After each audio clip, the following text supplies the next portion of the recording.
नमस्कार दोस्तों। आज की वीडियो में हम बात करेंगे गेहूं में इस समय बालियां निकलने का समय है।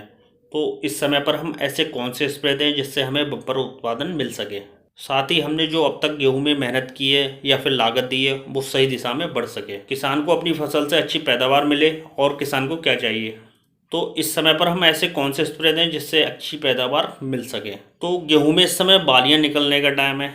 इस समय पर हमें दो चीज़ों की सबसे ज़्यादा ज़रूरत पड़ती है। पहला हमारा नाइट्रोजन और दूसरा पोटास। तो आज की इस वीडियो में हम बात करेंगे 2 किलो यूरिया से आप अपनी गेहूं की पैदावार कैसे बढ़ा सकते हैं।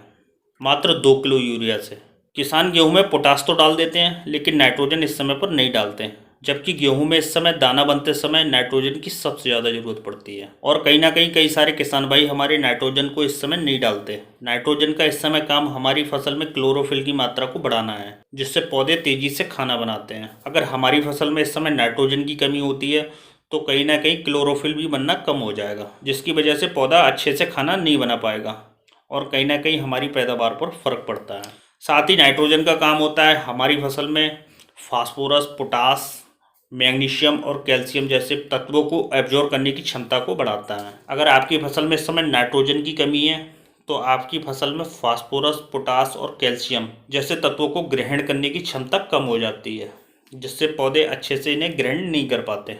नाइट्रोजन की ज़रूरत पौधे के उस भाग में ज़्यादा होती है जहाँ ग्रोथ हो रही होती है। तो गेहूं में इस समय दाना भरने का काम चलता है, तो इस समय हमें नाइट्रोजन की काफ़ी ज़्यादा ज़रूरत पड़ती है, जिससे पौधे में नाइट्रोजन की मूवमेंट तेज होती है। इसके साथ ही नाइट्रोजन हमारी फसल में फ्लैग लीफ को हरा भरा रखती है, जिससे पौधे ज़्यादा तेज़ी से खाना बना पाते हैं। नाइट्रोजन का काम शुरुआत से लेकर फसल के पकने तक रहता है। किसी स्टेज में इसका काम थोड़ा होता है और किसी स्टेज में बहुत ज़्यादा होता है।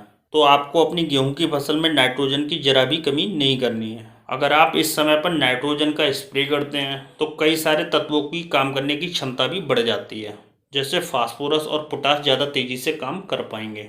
इसके साथ ही गेहूं में थोड़ा ध्यान और रखें। गेहूं की फसल के लिए सबसे अच्छा तापमान 25 डिग्री रहता है, लेकिन आजकल तापमान काफ़ी ज़्यादा भी हो रहा है और काफ़ी ज़्यादा तेज़ हवाएं भी चल रही हैं।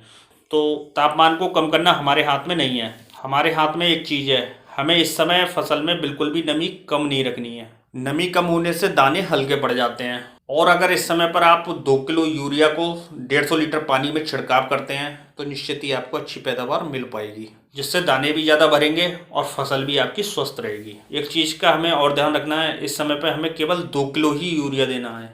इससे अगर हम ज़्यादा यूरिया देते हैं तो वो कीट पतंगों को आकर्षित करेगी और आपकी गेहूं की फसल में रोगों को बढ़ावा देगी।